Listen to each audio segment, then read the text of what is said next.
Welcome to Let's Talk Better Forestry, a space for conversations about forests, the people who work with them, and the policies that shape them.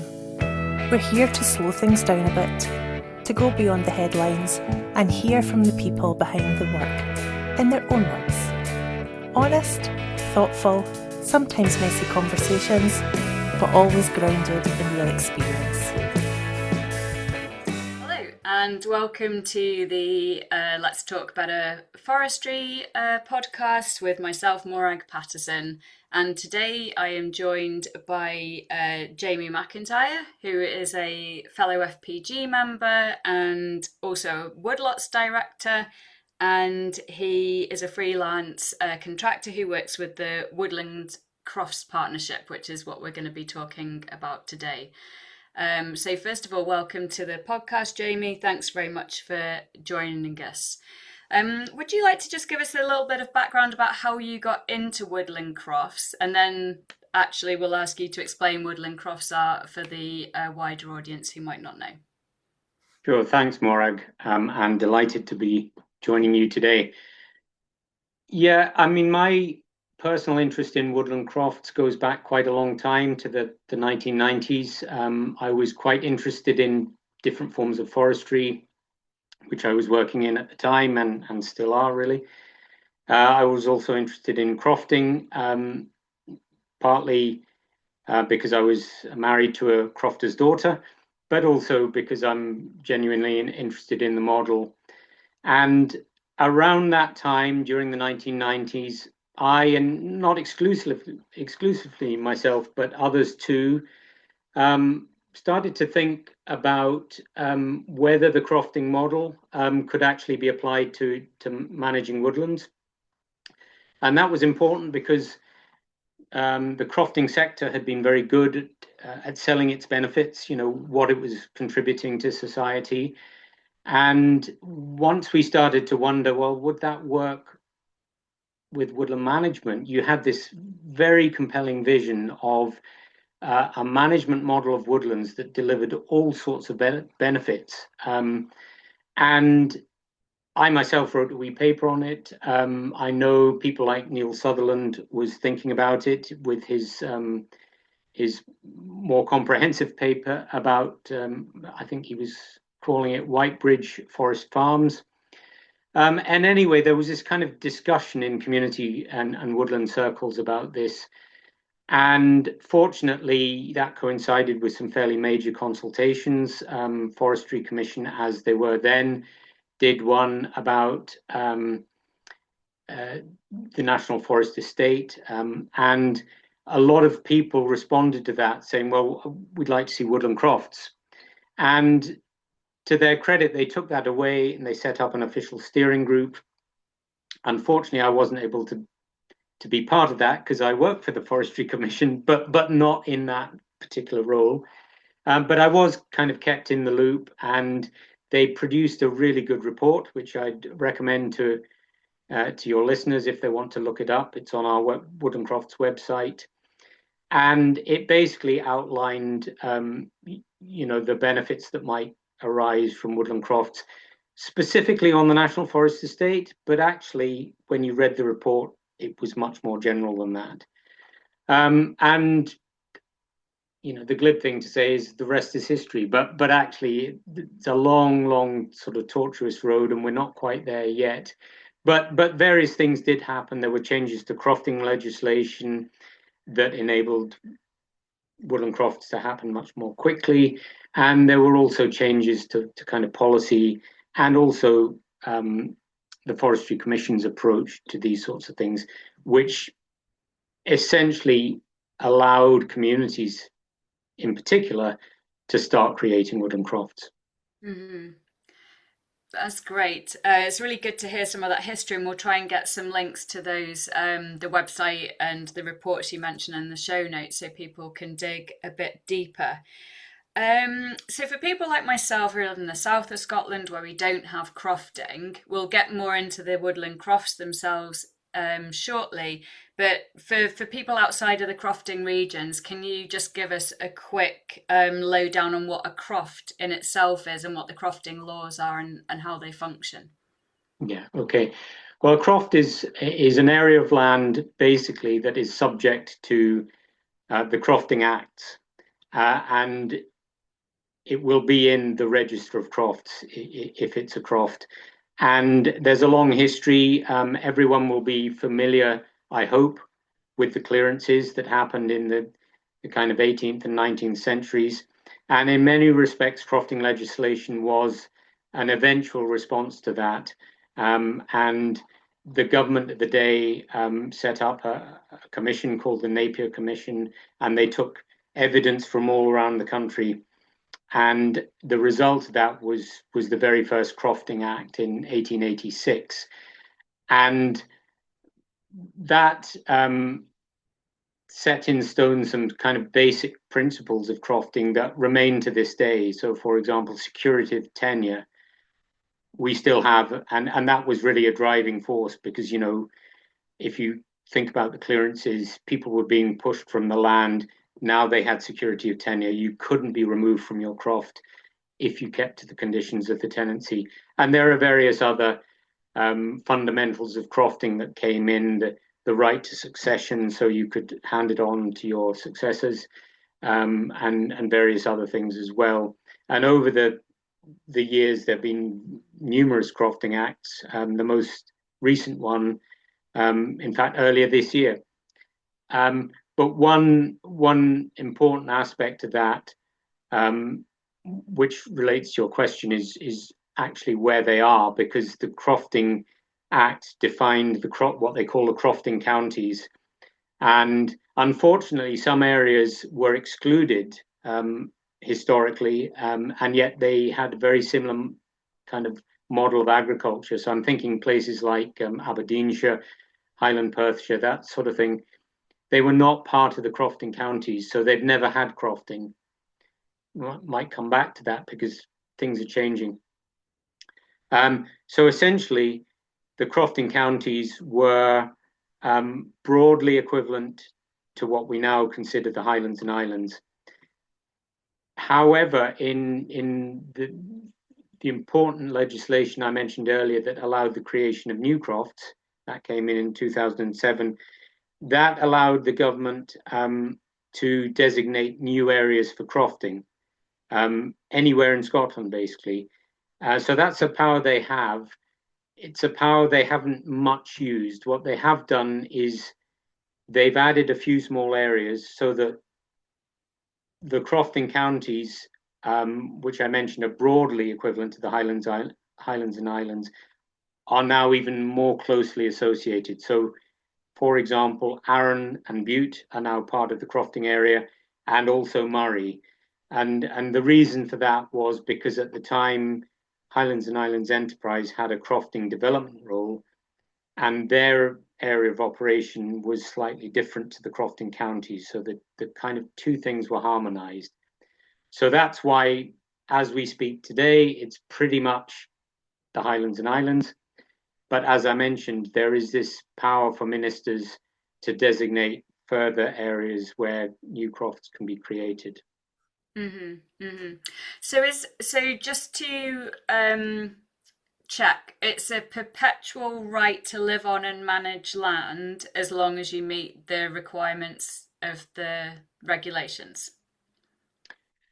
Yes, it's basically a tenancy, although nowadays you can also be an owner-occupier, but the requirements are more or less the same. They used to be a bit different, but again, legislation has aligned them. And you're right to mention, if you like, the two sides, living and working. The working bit, there's a fundamental requirement of tenancy, and I should mention that all croft tenancies start from a kind of set of statutory conditions, and you can vary them. We'll maybe come back to that, but you can vary them. But the starting point is this fundamental set of conditions. And one of the requirements in law is that you must cultivate the croft or put it to another purposeful use. So you can't just do nothing. Basically that's one of the rules, is you must use your croft, and in particular you must cultivate it. Nowadays, cultivate includes using as woodlands, so that's where we come in with woodland crofts and with other forms of croft forestry. So you must use your croft. You must not misuse your croft. You must not neglect it. And those are fundamental responsibilities that if you breach, you can be removed from the croft. So it's that important. But again, you also mentioned living, and that's also a fundamental aspect of crofting that in some ways sets it apart from other models. But a crofter has the right to build a house on the croft without the landlord's permission. Now, obviously, that doesn't take away the requirement for planning approval. You still need that. But your landlord can't stop you from having a house on the croft if the planners say you can. Now, I mentioned you can vary conditions, so there are ways you could stop that. But I think it's really important that the starting point is that you do live on the croft, and everything from then on is maybe a deviation. Now, for various reasons, the Crofting Commission don't require you to live on the croft, and that, in fact, that comes from the law. The law has been relaxed a bit, so the requirement now is to live either on the croft or within 20 miles of it. So there is that flexibility. But again, as I mentioned, the kind of fundamental assumption is it's a model where you live on the land. And I think that's a really important part of it. And we should always highlight that and resist moves to weaken that as well. Yeah, for sure. And so for people who don't have any sense of the scale of this, is there any regulations around the minimum or maximum size of a croft? No, there aren't. There are crofts that go down, I guess, as small as half a hectare. You see them. There are crofts that go into the certainly three figures. There's one just along the road from me here, which is 750 hectares. Partly that's come about by crofts being amalgamated, but there are other very big crofts. But the majority are quite small, and partly that's deliberate. People often point to the fact that when crofting came in, it was almost conceived as a way for landlords to ensure that crofters were reliant on the landlord for other work. In that you weren't given a croft so big that you could live off it. You would always need this additional work, and that was something that the landlord would give you, but also have a kind of hold on you. So there is that issue that quite a small number of crofters really make their entire livings from their crofts, and that's another feature of the crofting model. Is it's very much, for most people anyway, a part-time occupation.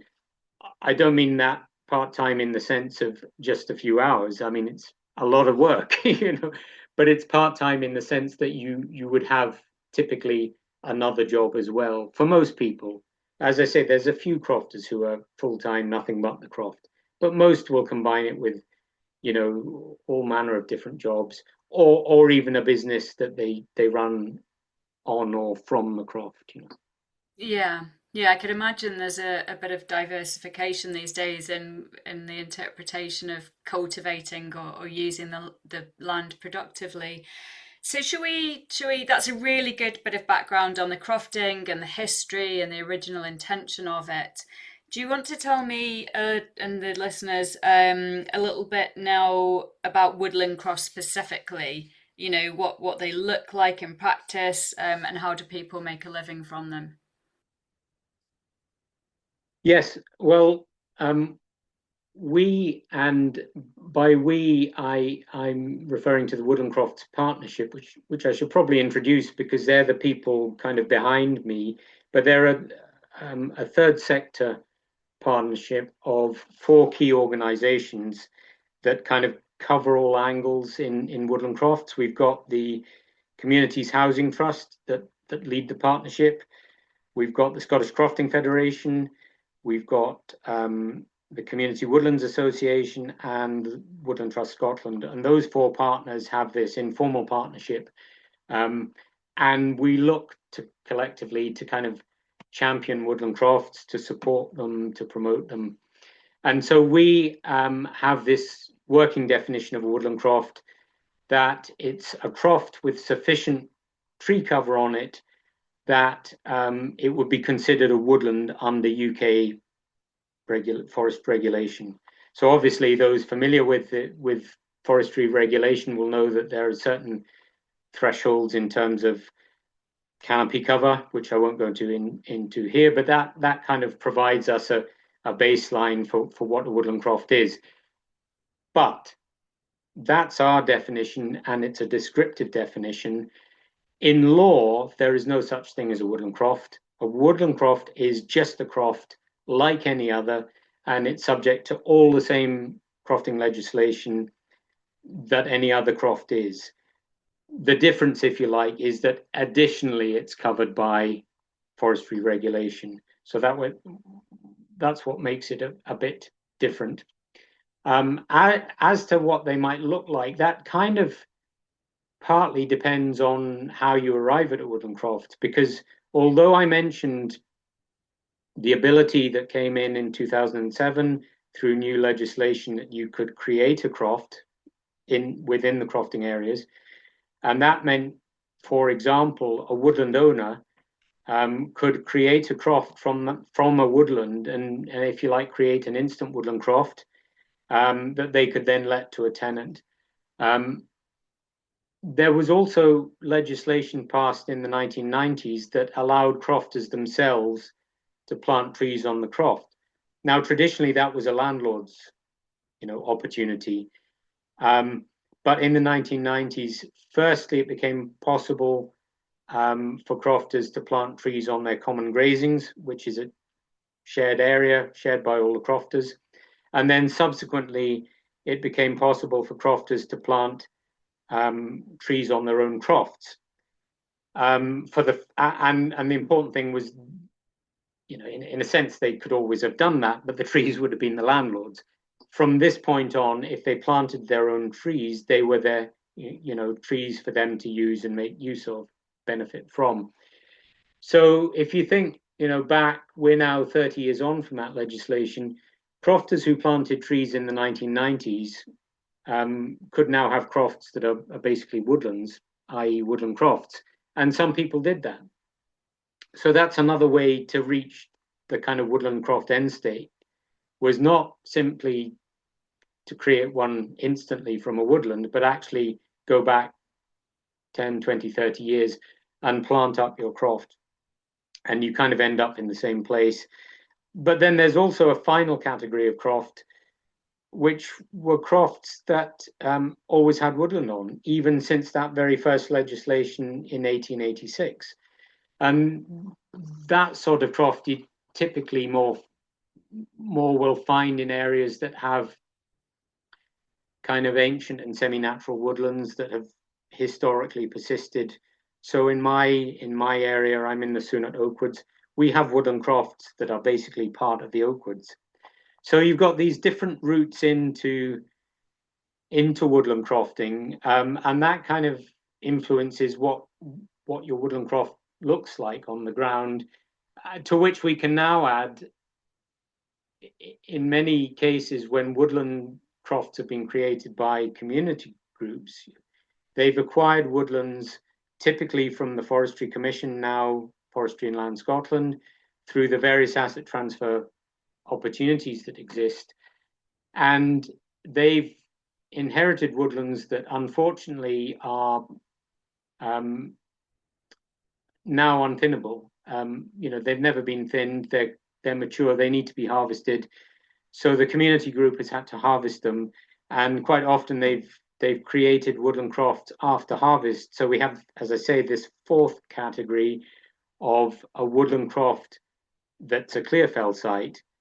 Now, it's still a woodland croft because the woodland we're talking about is not if you like, the presence of trees.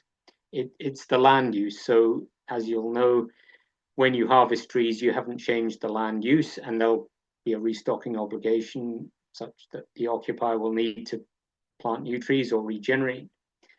So that's a fourth way, if you like, to have a woodland croft. So you know what you have can be very different.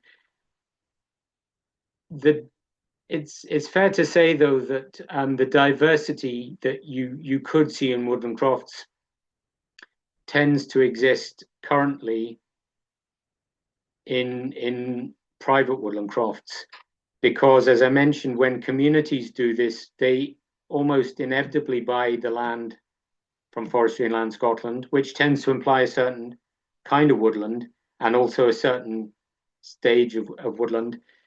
And then, as I mentioned, they often have to clear fell them. So all of the community woodland crofts that have been created so far are ex-clear fell sites. We do, excitingly, have some new community woodland crofts coming, which are not clear fell, and they're going to give us an opportunity to see what woodland crofters can make of a a piece of standing woodland.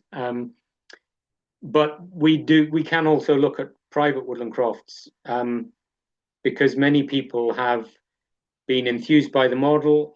They've been lucky enough to have the means to buy a woodland, and then they've created their own woodland croft. So as I said, we probably see more variety amongst private woodland crofts than we do currently, so far anyway, with community-owned woodland crofts.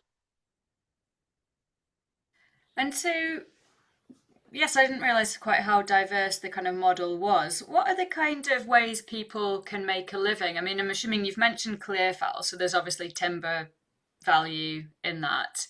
Are people generally making money from the woodland, and are there other elements of non-timber forest and woodland products that people are making the most of with them?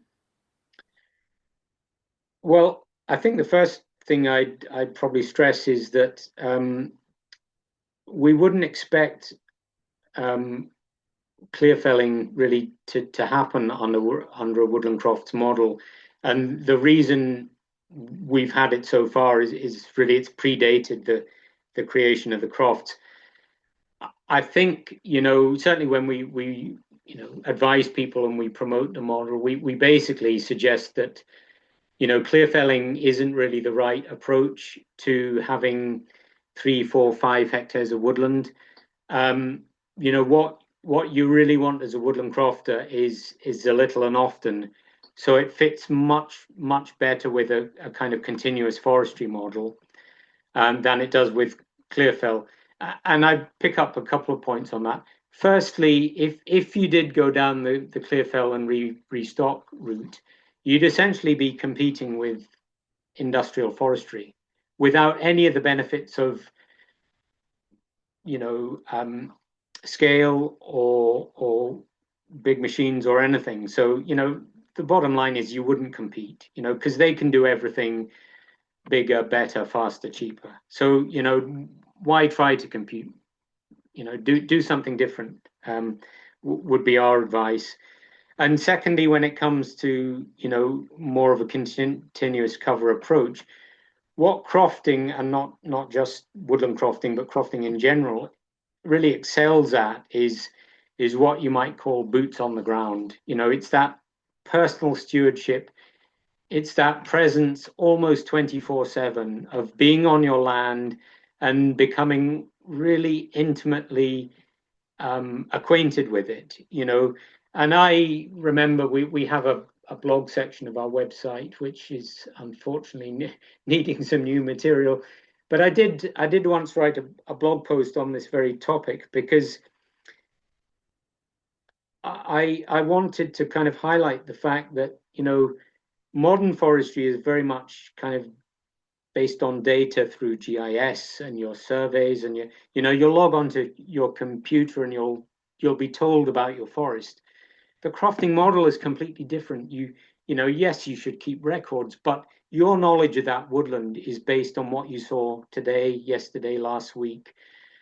And that means you can really deliver, the most excellent management, because you can make the very most of the kind of biodiversity that your woodland has.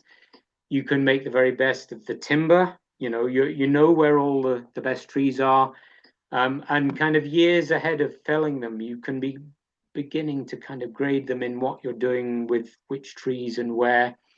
And it's also excellent in terms of kind of responding to external events. And the one I picked up in the blog is, and we unfortunately see more of this with climate change, these catastrophic weather events. As a woodland crofter, you can be out the morning after the storm with the dog, checking on things, nipping in the bud problems that have the potential to grow into really costly, for example, washouts of roads and bridges, tens of thousands of pounds. You could be on that the very next morning. So it's a really responsive model in that respect. So I've kind of dwelt on that, but it's just to highlight that we'd expect woodland crofters to be managing their woodlands on a continuous cover basis, but at the same time, the model really lends itself to doing that well. Now, just parking the woodland bit for a minute, crofters by their nature are, very diverse, they do very diverse things on their crofts. Even the traditional livestock crofts will have lots of other things. And of course, livestock is an opportunity on a woodland croft, and not just an opportunity, but quite an advantageous one when we look at what foresters themselves are now doing with livestock in woodlands. Cattle are now an accepted part of ground prep, and in terms of preparing the ground for future regeneration. They can also be used to control regeneration, depending on timing and density. And obviously, private landowners are doing that, but Forestry and Land Scotland themselves for a long time had a herd of cattle. I don't think they do now, but they use that in the Glengarry pine woods. Pigs are well known for integrating well with woodlands. So I guess the only difference in woodland crofters and livestock versus traditional crofters in livestock might be the objectives and how long you might keep the stock in the woods before you take them off, because obviously a woodland crofter will want to stop short of damaging the woodlands. Traditional crofter, they might not see it as damaging the woodlands because the mature trees are fine, but a forester or woodsman would see that if the regen is gone, you have indeed damaged your woodland. So I think that the balance would be a bit different if a woodland crofter was integrating livestock. But also, another difference between woodland crofts and more traditional forestry, and it reminds me of something I should have said about our definition. Although it's not a legal definition, we think it's really important to have a definition because it allows people to understand and recognize a woodland croft as something, firstly, a bit different to traditional crofting.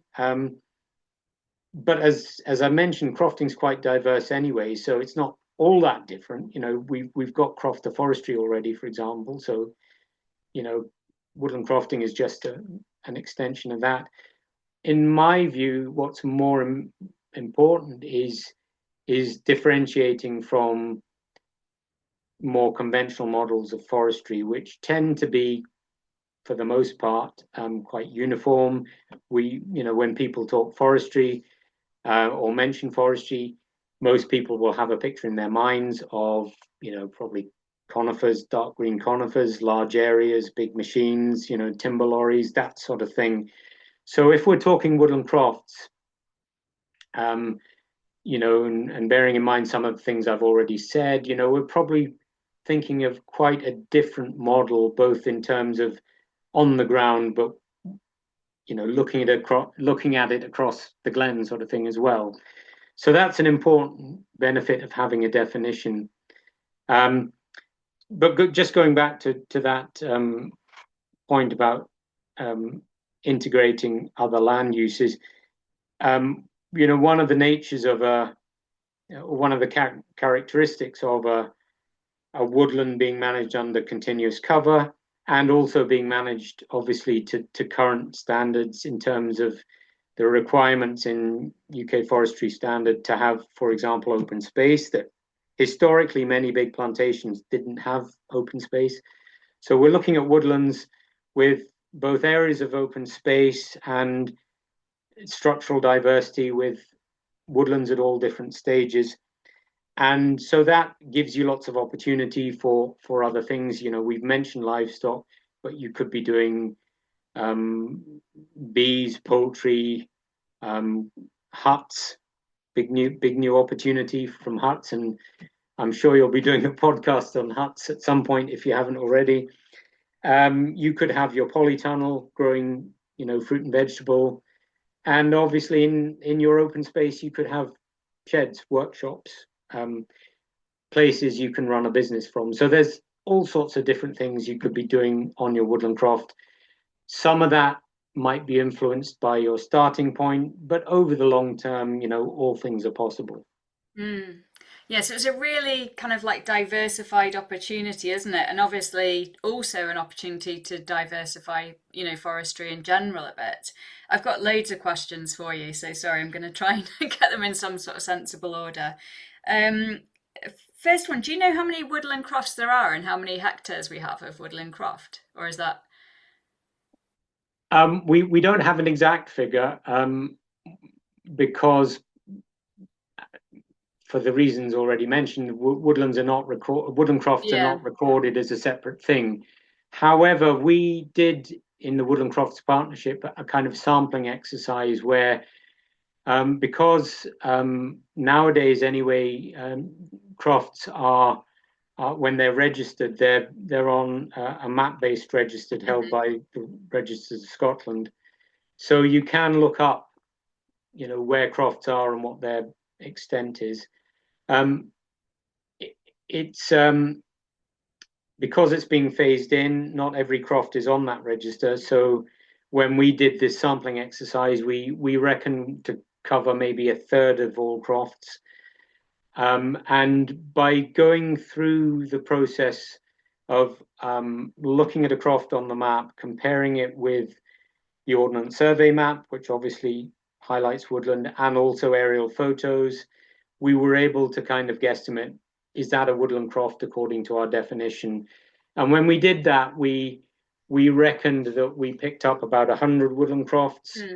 And so extrapolating over the full, from 1/3 to 100%, we reckoned there were probably 300 woodland crofts in existence in Scotland, which was something of a surprise because we were very focused on new woodland crofts, of which the number is very much fewer, and of which the number created by communities is even fewer still.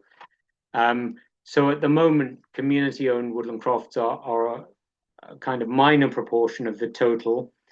What is important, though, and significant is in terms of new croft creation, woodland crofts are actually a significant proportion of all new crofts created since it became possible to do so. So you could say woodland crofts are definitely punching above their weight, in terms of new croft creation. So it is, it's quite a good number when you start to think, well, actually, we are doing this already. And by focusing on new crofts only, we've kind of missed that bigger picture. That said, we're way behind other countries because, there's, the issue of obviously forest ownership, which FPG has covered through Andy Whiteman's report. But one of the interesting things that came out of that and other comparisons is the fact that if you look at an area like Scandinavia that we were always keen to to compare ourselves with, they have very high numbers of woodland owners compared with Scotland. Now, obviously, crofting is not just an ownership model. In fact, rather, the majority of crofts are actually tenanted crofts. But the reality that Andy's report picked up is actually forest ownership is really hard to achieve.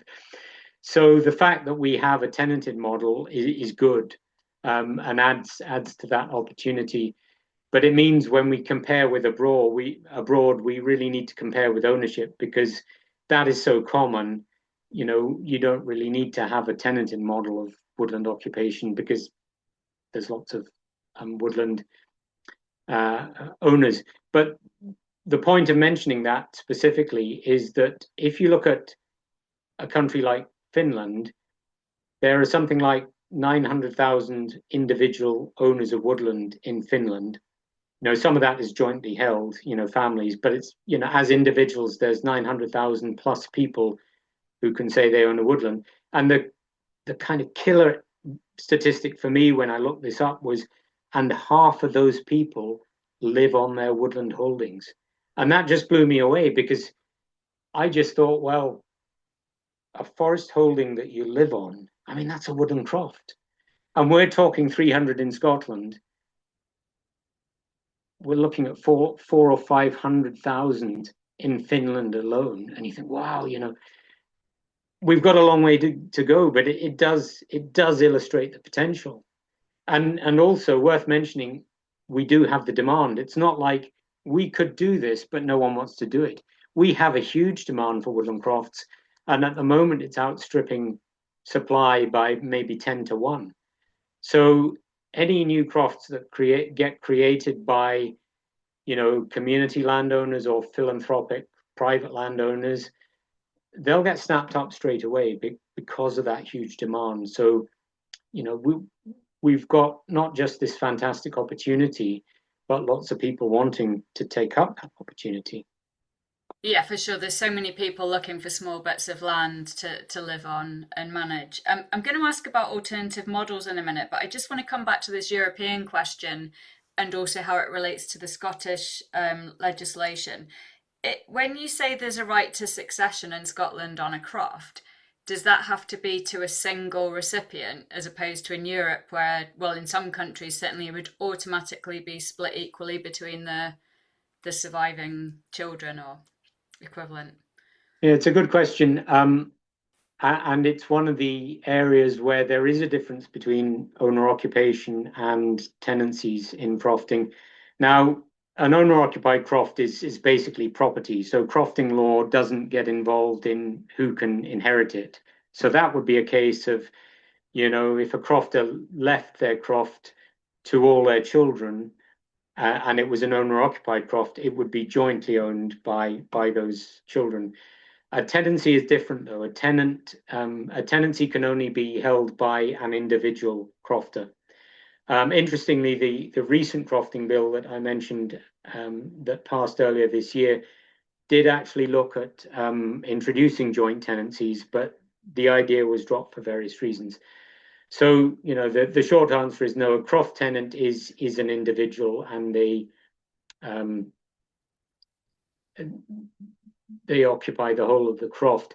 Now, there are ways you could get around that. So, for example, if the crofter wanted their children to inherit the tenancy and they hadn't bought the croft, they could divide the croft into 2 crofts, basically, and then give each successor 1 part each. But obviously then that croft would then be halved in size. Yeah, okay. I was interested in that difference between that being one of the driving factors between our land ownership model here and some of the other places in Europe. I want to get on to what similar models or alternatives there might be in a second, but just because I didn't pick it up when we were talking about the economic aspect, is can you get, as a woodland crofter, can you get carbon credits now? Or is that still up in the air who they're due to? It's a it's an interesting question, because one of the big debates in crofting is, who owns the rights to carbon? And as you might imagine, the landlords think, that's our carbon, and the crofters think differently. And I'm not sure that's been resolved yet. And I suspect that what is going to happen is it will not get resolved until it goes to court in some context, Yeah. and then that court judgment will kind of confirm the position. But again, that really relates to a tenanted croft. Yeah, for sure. Yeah. Because normally, I mean, although crofters, now I'm perhaps going to contradict myself, because as I mentioned, it's now possible for a crofter to plant trees on their own crofts, and they become the property of the crofter. And you have to assume that that property includes embodied carbon. Maybe But it's a hard one, because not all forest carbon is in the trees themselves. A lot of the forest carbon is in the soils, and typically many things below ground on a tenanted croft are reserved to the landlord, like minerals, for example. So you could have this really complicated and fascinating situation where you have a tenanted croft and the crofter owns the carbon above the ground in the trees, but the landlord somehow has rights to the carbon. I mean, I'm really just speculating. I honestly don't have a clue how that would pan out. No. But I think the assumption probably needs to be, for woodland crofters, kind of don't count on carbon credits. No, fair enough. And it does, like you say, it raises the really interesting conundrum of where the carbon is in the forest as well. So, but I think safe to say from your answer there, it's not really resolved at the moment, that aspect. So we can park it and say it's one to kind of like watch this space on, I guess. Absolutely, yeah. Yeah. No, it's fascinating though. So what other alternatives? Obviously, I live in the south of Scotland. We don't currently have crofting. What other opportunities are there for similar models? I mean, for a while we had a small holding policy here, in the very specific communities I live in, where you could get a presumption of planning permission if you had 10 acres. That's gone now, but hopefully it might come back one day. And obviously that's only going to benefit a few people who can afford 10 acres these days, because the price of land is so expensive. So what other models like that, or similar models or leases, are there, do you know, that could work in other areas? Yeah, I mean, I'm going to start by slightly ducking the question, and because I'm obviously a champion for woodland crofts, my ultimate solution would be, well, the Scottish ministers have power to designate the south of Scotland as an area for new crofts, or for new croft creation. So let's do that, and certainly the Crofting Federation that I mentioned is a partner of the Woodland Crofts Partnership. They have a policy position that crofting as a model should be extended to the whole of Scotland. We now have that power, or more accurately, the ministers have that power in law. So the simple and elegant solution is to extend that to areas in the south of Scotland, so you guys can have woodland crofts. And to kind of justify that, I'll mention a conversation I had when I was very new into my role, and I should have mentioned that before I became a kind of freelance woodland crofts advisor, I did actually do the same, very similar job for the Forestry Commission, for whom I worked at the time, and they created a post called the Woodland Crofts Officer just when all of these changes were happening in 2007 and 8, and I got seconded to that post. And as part of that, role, I had some initial meetings with what was then the Crofters Commission. They're now called the Crofting Commission. And I had a meeting with a senior guy to talk about woodland crofts. And I was slightly floored when he said to me, "But why crofting?" And I thought, why you're the Crofters Commission? Why are you asking me? Surely you should be pleased that crofting was chosen. And clearly he was quite surprised. And that caused me to go away and think and talk to other people. Well, why was crofting chosen? Why not just invent a new forest smallholding model that, as you say, could apply anywhere? And I think, on reflection, it was a good move to use the crofting model, because crofting is an established system. As I mentioned, the first legislation was 1886. We've had over a century of that, various new iterations. Everyone recognizes crofting. We have lawyers making their living out of crofting law. So to kind of tack woodland crofting onto that made a lot of sense. And particularly in terms of, I would argue, development planning, where trying to have that discussion with the planners about, can I live and work on my croft? Well, that's a tradition of crofting. So you're kind of 3/4 of the way there if you then bring it into the woodland realm. Much harder, I think, to start from scratch with planners and say, well, I think we should be able to live on the land and work it and so on. And many people who've tried to get planning have found it really difficult to do so. So I fudged the question. I will answer it, but I thought it was useful and maybe important just to flag up the benefits of crofting when applied to that model. But parking that, then, as we've mentioned, because we're both involved in the Scottish Woodlot Association separately, the guys down there, and hopefully you'll have a chat with them on one of these podcasts in due course. So I won't say too much about them, because I'd love them to tell their own story. But basically, they saw both a model abroad, the Woodlots model that came from Canada, that was very compelling, and also a lack of equivalent opportunity in Scotland. So, as I say, without giving too much away, they thought, well, couldn't we do that here? So that model is up and running. There are a few woodlots, particularly in the south of Scotland.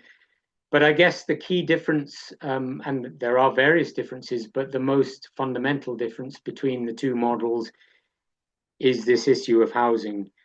So crofting comes with, if you like, the default position being you do have housing, whereas the woodlot license, you don't have housing. So that's a challenge if you're wanting to replicate the model. Yeah. So there is, I guess, this third opportunity that isn't woodlots and it isn't woodland crofts, and it would be to create a new model that is a kind of woodland smallholding model that recognizes the place of housing in the model and that you should live and work on your holding, but essentially manages the woodlands in a way that would be analogous to managing woodland on a woodlot or on a woodland croft, i.e. kind of on a personal stewardship basis, small scale, hands-on, et cetera, et cetera. So that's an opportunity, that is out there and could be picked up by someone, and we could run with that. I guess the question in my mind, knowing how difficult all of these things are, and I should have mentioned, how many years it took from, community level discussions to woodland crofting as a thing. It was years and years and years and consultations and stakeholder workshops and blah, blah, blah. So it's a real challenge to kind of create a new model. And I guess my question back to you would be,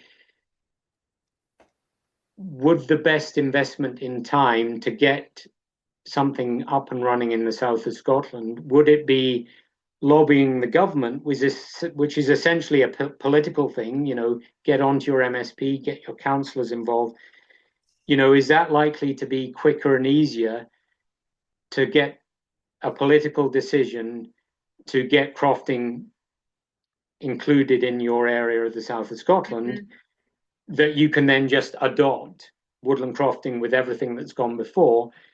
Or, could you go down the road of arguing for a new model with its own support system and potential legislation and so on and so forth? And my gut feeling is, much as it's a challenge to get governments to do what we want them to do, it's probably easier to do that than it would be to kind of get them to support a new model. Yeah, you've really got my mind racing there. So I've got a whole bunch of questions to ask about in relation to that. So the first one that I was going to ask anyway is, how long does it take to get an area designated as a crofting area? What's the process? How long's the government turnaround?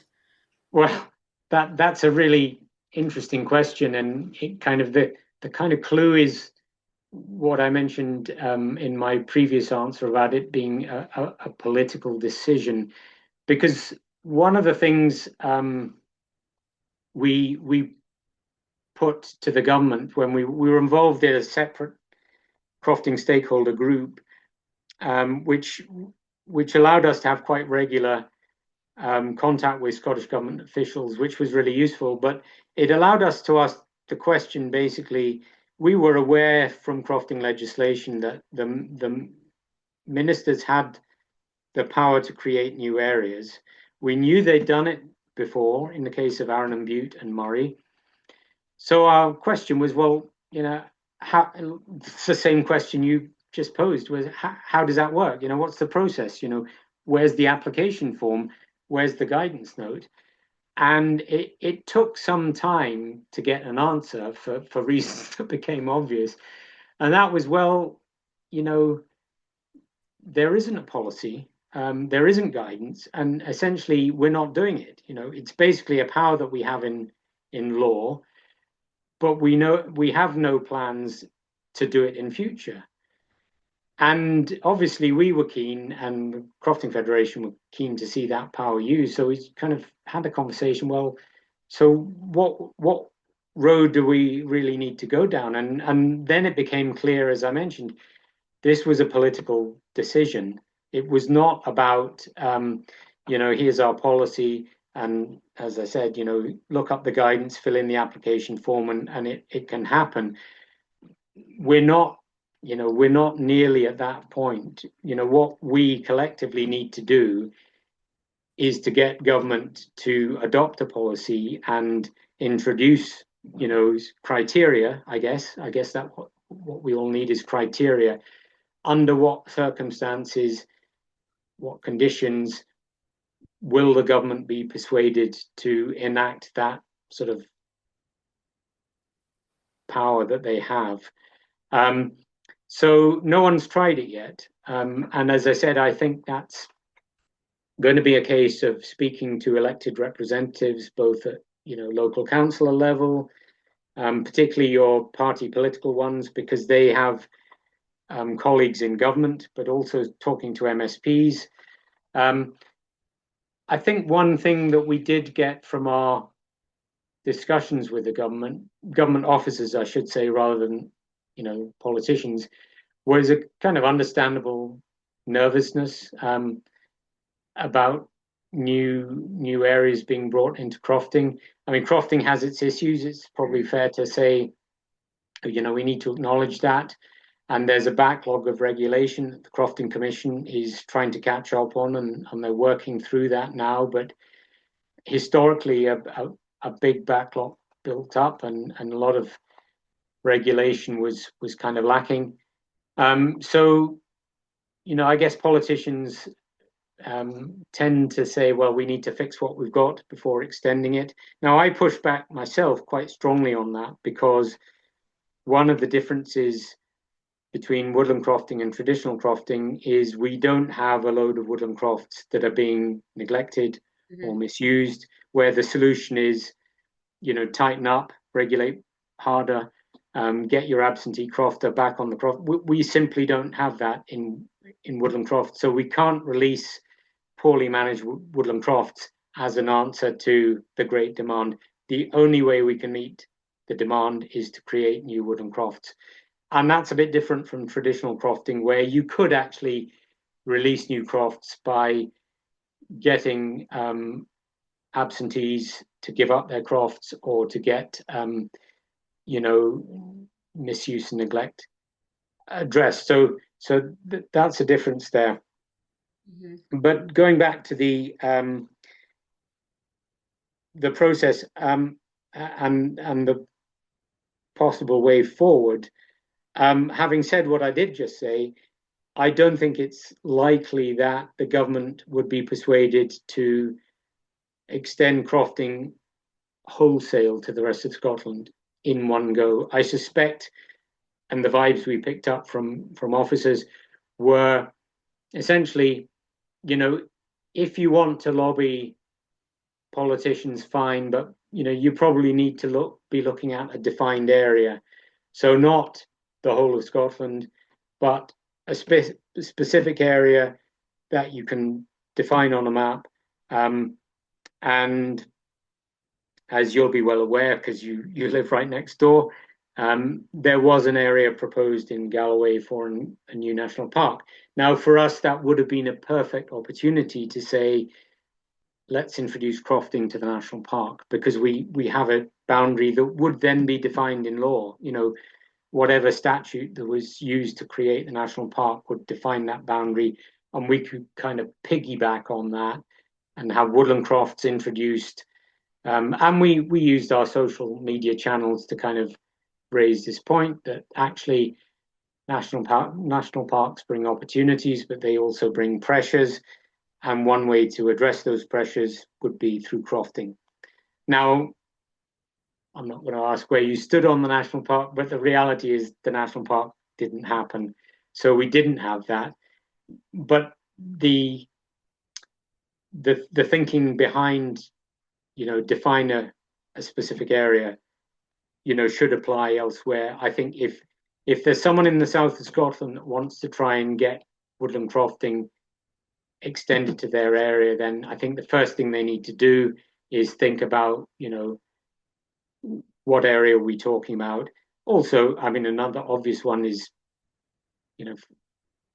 evidence the demand. If it's one person saying, I think we should have woodland crofts, it's not going to get anywhere. But if you can evidence lots of individuals, but perhaps also community organizations, you then got something to take to the politicians to say, look, we've got people in our community, they want this model, there's an obvious area we can define, take that back to government. Yeah, for sure. I mean, obviously we didn't get the national park, but there are they're not the same as a national park, but we have got other designations like the Galloway and Southern Ayrshire Biosphere, which I'm also part of, which could, there will be other options, I would imagine, that would give a sort of delineated area. But also I think this is a good time to ask Jez's question from the last podcast. I will confess that I remembered to ask him at about 20 to 4 just before we started recording today, and he does know the topic is going to be woodland crofts. He didn't know it's specifically you I was speaking to, I don't think. So he was asking about the roles that woodland crofts could play in repopulating rural areas. There has been a depopulation report in Dumfries and Galloway recently, and I think it's a problem a lot of rural areas in Scotland have. So, could woodland crofts help tackle that by bringing more people back to kind of work on the land? I would say yes, absolutely, because as we've discussed today, I mean, it's a very hands-on model. I mean, really, a woodland croft by definition has a crofter. Mm-hmm. So if you create a new woodland croft where one didn't exist before, you have a new crofter, and that's obviously an opportunity for existing communities, and also to bring back some of their lost young people who tend to drift away to cities because it's easier to get housing and jobs. housing, I would argue, is the more important thing, because there is employment in the Highlands. It's much, much harder to get affordable housing because of the pressures from all the things we know about retirement homes, by which I don't mean old folks' homes, but people retiring to take up property, second homes, short-term lets. All of these things apply pressures on the price of housing, and young people just can't afford them. So, part of the opportunity is to bring back, the diaspora, people who've had to leave almost against their own will. But there's also an opportunity to bring in new blood with new ideas, and woodland crofts can be part of that new woodland croft. So they can address both, both potential areas of repopulation, and both would add to numbers, obviously, whether that's returners returning home, or whether it's new people. It's still adding to the overall base. I think, the other issue is that when we look at the largely empty glens of the Highlands and Islands, as I say, most of them will be empty of people, but invariably there'll be one or more 20th century forestry plantation, many of them quite unappealing, scrappy, not well looked after, probably a lot of lodgepole in places that's blown down, remote from markets, just basically problems. And so creating woodland crofts from them is a really attractive potential solution, because, as we said, it can bring people back onto the land. It can answer some of the management challenges that industrial forestry basically hasn't got an answer to. Many of these places you simply can't manage on the industrial forestry paradigm. It doesn't work, so you either leave them as they are, gradually blowing down, and then at some point you hit them with a big clear fell, and it probably goes back to native because you have no better answer. Or you have a woodland crofts model where you actually begin to do something with it that begins to accrue benefits to the local community, rather than a remote owner or remote mill or something like that. So it's a really compelling model to see some of these remote plantations turned over into woodland crofts. So I think it is a real opportunity to help with the depopulation issue. But I would argue also it's more than that. I kind of hinted at it in that example. It's also a way to improve our forest management, because I think we've got an awful lot of woodland in the Highlands and Islands, in these peripheral areas, sometimes on islands, where, as I've mentioned, with the best will in the world, the industrial forestry model doesn't really work. I mean, if you think about West Coast islands in particular, where you need to get ferries, but even just the coastal West Coast periphery, and then you look at the main mills, for us, we're relatively lucky in Loch Harbour because we've got Kilmally, BSW Kilmally and Fort William, but that can still be, 50, 60, 70 mile on a wagon, maybe a ferry as well. We all know about diesel costs. They've basically gone through the roof. Slight aside here, I'm astonished that the forestry sector isn't talking more about that, because we've had projections for our local community woodland here where we're looking at taking a £50,000 hit solely on diesel costs, and that's red diesel and DERV. Why aren't we talking about this now? That's a short-term issue, we hope, but actually longer term, it's not really going to go away. It's probably never going to go back to where it was. So the sorts of costs that are imposed on remote forestry plantations, because we've got the central model of forestry, you know, what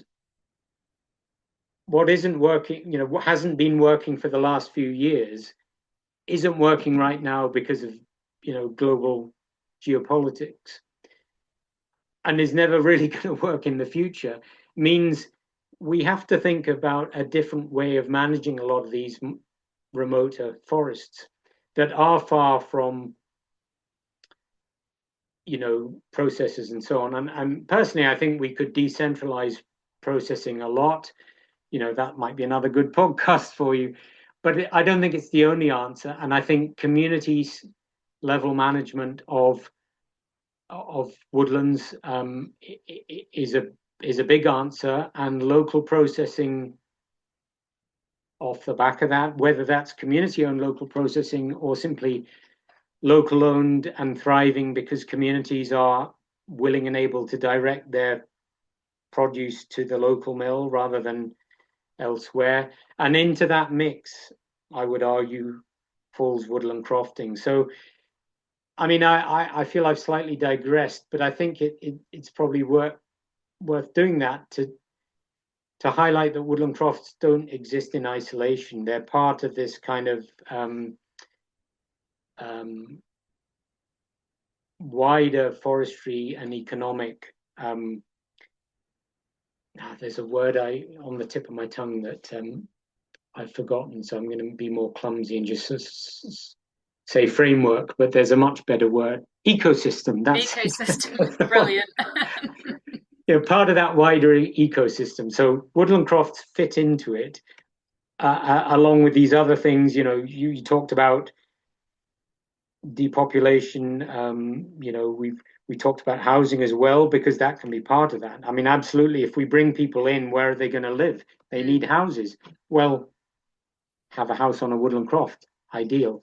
You know, so it is part of this much wider thing that I think is also a strength, because it's not trying to do just one thing in isolation. It's doing many things that answer many agendas. And I guess that's a kind of, that would be a provocation I would put back to government, both local and national. I mean, you haven't answered the question, but I suspect you might be about to.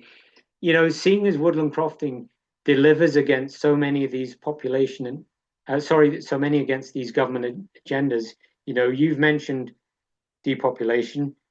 I could add land reform, just transition, not reforestation so much as afforestation. There is a, I would argue, a model of rewilding that can and should involve people, you know, so there's that one as well. You know, there's a whole suite of Scottish government agendas that can be delivered. I should have mentioned low carbon as well, because that's a crucial one. But there's a whole suite of Scottish government agendas that could be delivered by woodland crofts. So I kind of asked the question, you know, why isn't local and national government doing more to support us in the Woodland Crofts Partnership, doing more to support community groups trying to do this? You know, community projects are involving woodland crofts are literally taking 5, 6, 7 years or beyond to either end up with a rejection, or if they succeed, to actually get woodland crofts on the ground. And often that's from owning land in the first place. I mean, that's simply unsustainable. You know, we're never going to get anywhere on those sorts of timescales. And yet the Scottish government is the single largest owner and manager of forests in Scotland. You know, where are the Scottish government-owned woodland crofts? I can't answer that question because there are, well, I can answer it. The answer is there aren't any. No. Well, so it's a rhetorical question, which I'm, you know, somewhat cheekily taking advantage of your podcast to throw out there and ask the question of government, if there's any MSPs that happen to listen to this, particularly government MSPs and civil servants. The question is out there, where is the answer? Yeah. Well, that might be the one we leave it on, Jamie. It's a good question, and I hope it does get answered. And to add to your list of kind of government policies, this ticks. I mean, it's got community wealth building written all over it. Definitely. If they want it in a nutshell, how do you deliver that? It's one very good route to it. So yeah. You've given us so much food for thought. Is there anything else that you really wanted to bring up that you haven't had a chance to say yet, or are you? No, I think we've given it a good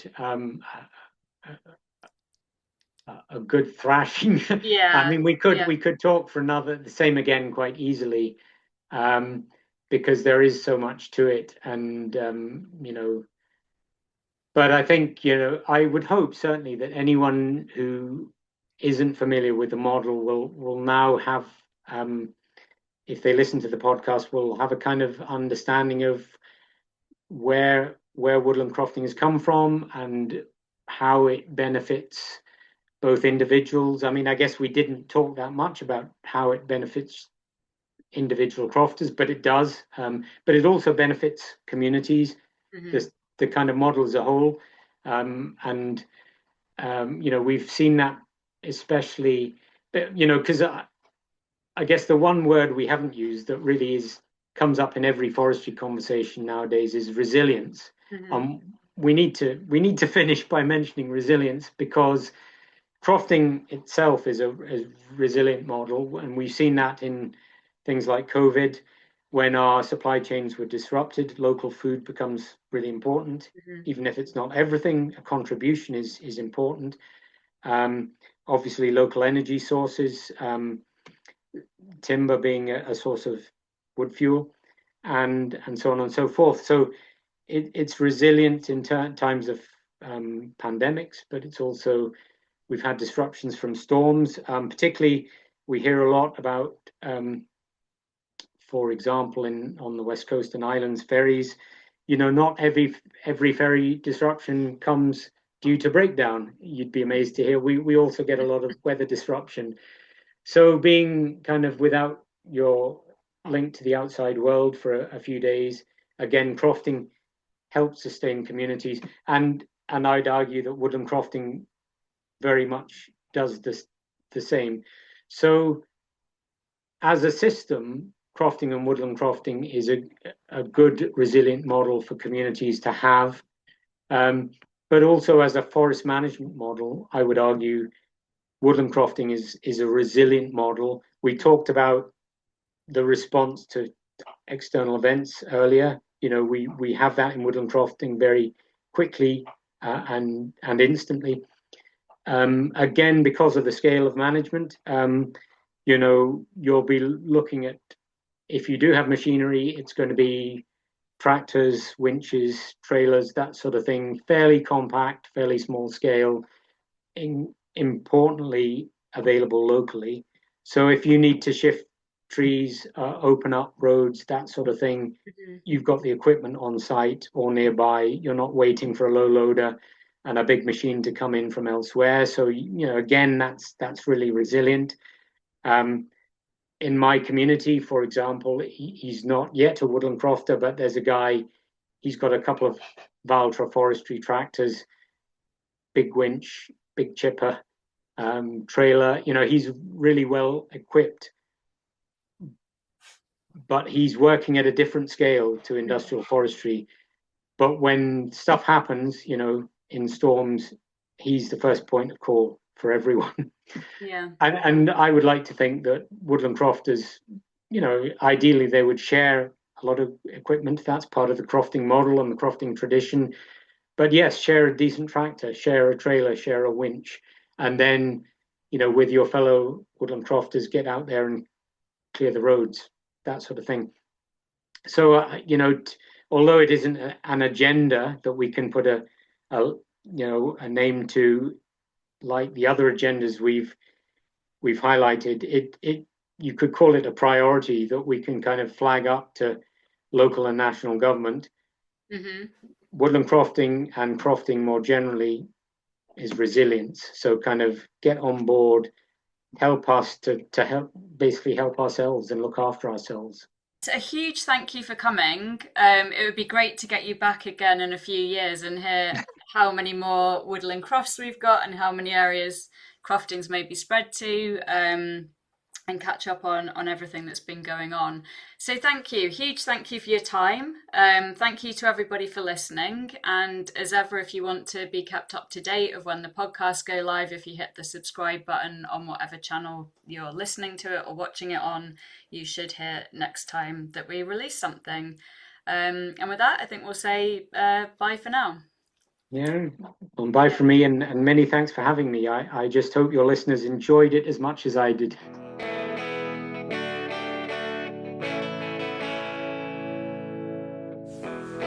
Thanks for listening. If something sparked a thought, a memory, or a bit of healthy friction, that's what we're here for. If you'd like to be part of a future conversation, please drop us a line. You can sign up to Forest Policy Group or support the work we do with a donation. It all helps to keep things moving forward. Until next time, take care.